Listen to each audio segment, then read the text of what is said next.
Setelah di chapter sebelumnya kita diperlihatkan sup kacang merah yang dibuang seakan tak ada artinya, Luffy pun sepertinya emosi mengingat kesusahan Tama dan seluruh rakyat Okobore yang menahan lapar setengah mati. Di samping itu, perbincangan di dalam kastilnya Kaido juga memperlihatkan lanjutan fakta bagi kita bahwa putra Kaido ternyata bernama Yamato. So, apa aja kira-kira kejutan yang diberikan Oda kepada kita di chapter 980 kali ini? Nah, langsung aja yuk kita review melalui video berikut ini.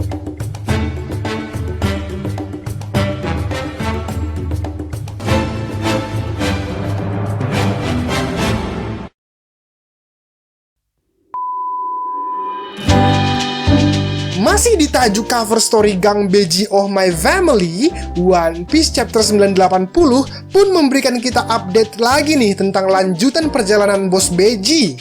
Nah, setelah di chapter sebelumnya mereka akhirnya dipertemukan kembali dengan sang adik, di chapter ini Lola sang adik ipar pun diperlihatkan belak-belakan sekali dalam melamar Goti.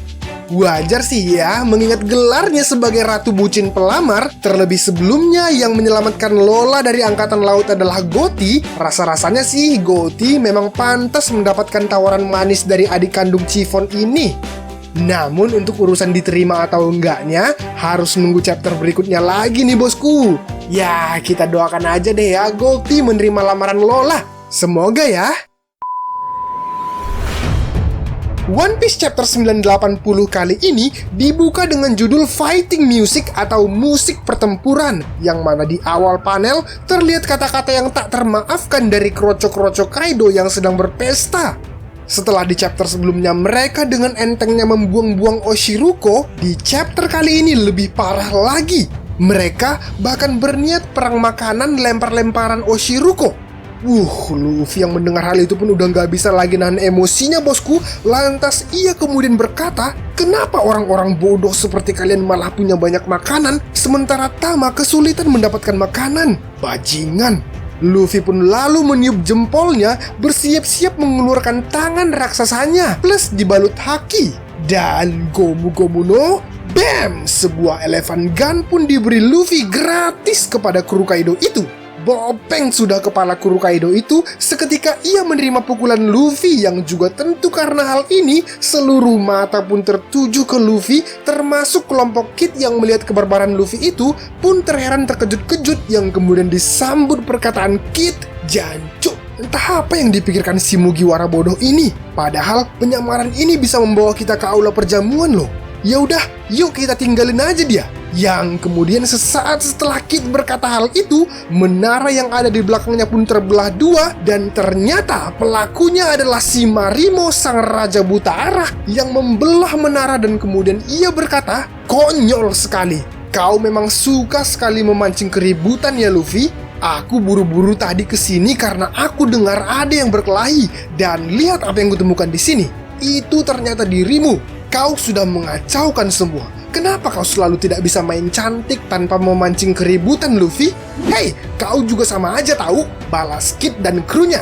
Nah, Luffy yang melihat wakilnya yang sedang mengamuk itu pun memberikan sedikit penjelasan pada Zoro dengan berkata, "Tapi Zoro, mereka yang memulainya duluan. Mereka membuang-buang Oshiruko." Dan Zoro yang telah mendengar kaptennya itu pun jadi teringat juga pada Tama, dan keluarlah kemudian bagi Zoro kata-kata, "Oshiruko? Berarti aku harus menebas mereka tanpa ampun." Sementara itu, Queen yang melihat ada kekacauan di depan matanya itu pun lalu bertanya-tanya apa kira gerangan yang telah terjadi, yang kemudian disambut jawaban bingung bawahannya yang masih mengira Luffy dan Zoro adalah anggota mereka. Tapi tidak dengan Apo yang dengan pasti berkata, "Dia pasti Luffy si topi jerami. Tapi kenapa dia ada di sini? Harusnya dia kan di penjara Udon." Nah, Zoro yang menyadari bahwa penyamaran mereka telah terbongkar pun bergerak melarikan diri dengan Luffy. Tapi ini sepertinya bukan melarikan diri ya bosku, karena terlihat aneh, bukannya lari dari kepungan massa, Zoro dan Luffy yang bilang mereka akan melarikan diri malah bergerak maju ke arah depan kastil tempat seluruh gift terkuat berada. Mungkinkah karena buta arah 4.0-nya Zoro? Terlepas dari hal itu, Apo pun kemudian melapor kepada Queen melalui pengeras suara dengan berkata, Queen, sepertinya ada tikus yang berhasil kabur dari udon daerah kekuasaanmu itu. Dia adalah Mugiwara no Luffy dan Kaizoku Gari no Zoro. Yo, pertunjukan apa yang ingin kau berikan pada mereka? Ya, sekilas kemudian terlihat wajah geram Kid menyadari suara dari pengeras yang didengarnya itu adalah Appo. Namun panel langsung mengarahkan kita kembali ke Queen yang masih bingung gimana bisa Luffy kabur dari penjara udon, sementara laporan dari Babanuki berkata berbeda. Anyway bosku, kalau Mimin pikir nih momen ini adalah momen krusial bagi Queen, mengingat kalau Kaido tahu Luffy berhasil kabur dari udon, pastilah reputasi Queen sebagai All-Star bisa hancur. Nah, untuk mengantisipasi hal itu dan demi bisa menangkap kembali Luffy, Queen pun mengiming-imingi seluruh bawahan yang ada di sana dengan menawarkan jabatan Tobiropo asal Luffy bisa ditangkap kembali. Dengan nada bersemangat, Queen pun lalu berkata, sepertinya hari ini kita akan mengucapkan selamat tinggal pada salah satu Tobiropo, karena hari ini salah satu dari mereka akan kulenyapkan dengan kedua tanganku sendiri. Dengan begitu, pasti ada kursi kosong untuk kalian perebutkan.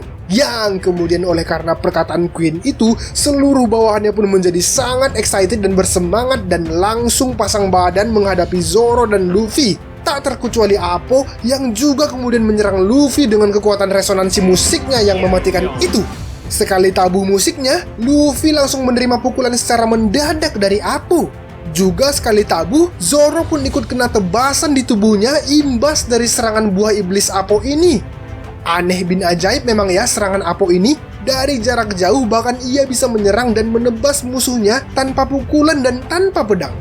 Oh iya, meskipun buah iblis Appo ini belum diketahui, namun Appo pernah nyebut nih di Sabaody waktu dia combat lawan Kizaru bahwa teknik bertarungnya yang dipakainya ini adalah teknik Tatakau Myujiku atau fighting music, yang mana jelaslah bagi kita bahwa judul pada chapter kali ini ternyata mengacu pada teknik bertarungnya si Appo ini. Nah, Appo yang seakan belum puas pun kemudian kembali membidik Luffy, ditabuhnya musik dari tubuhnya, dan BAM! Luffy pun terkapar karena serangan itu.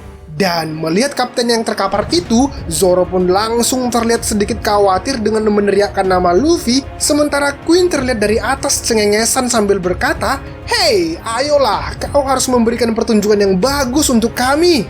"Sialan," kata Zoro yang kemudian dengan gercep, dia bopong tubuh kaptennya itu dan hendak lari mengingat kondisi mereka berdua yang sangat tidak memungkinkan untuk dipaksa bertarung. Untunglah kemudian tak lama setelah itu Luffy tersadar sewaktu mereka sedang diserang habis-habisan. Luffy lalu melepas pakaian samarannya dan ia pun berkata, "Lupakan soal penyamaran kita, toh mereka juga sudah mengetahuinya." Betul juga tuh, kurasa pakaian itu juga membuat kita sulit bergerak, balas Zoro.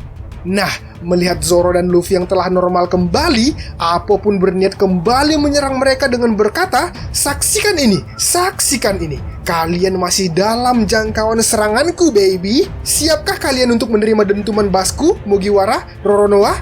Dan sesaat sebelum Appo melancarkan serangannya, terlihatlah bagi kita seluruh besi dan baja solid di sana, baik itu pedang maupun senjata, terangkat ke satu arah, menyatu menjadi tangan raksasa.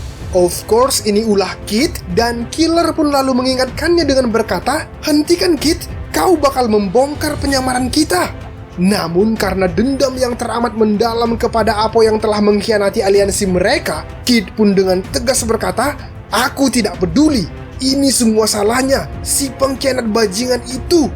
Dan melihat Kid, Appo pun terkejut bukan main, namun terlambat bagi Appo karena di depan matanya Kid sudah bersiap dengan posisi dengan serangan Pang Gibson miliknya sembari berkata, "Enyahlah kau Appo!" Dan BAM! Sang pengkhianat pun merasakan akibat dari perbuatannya. Bravo, Eustace Captain Kid!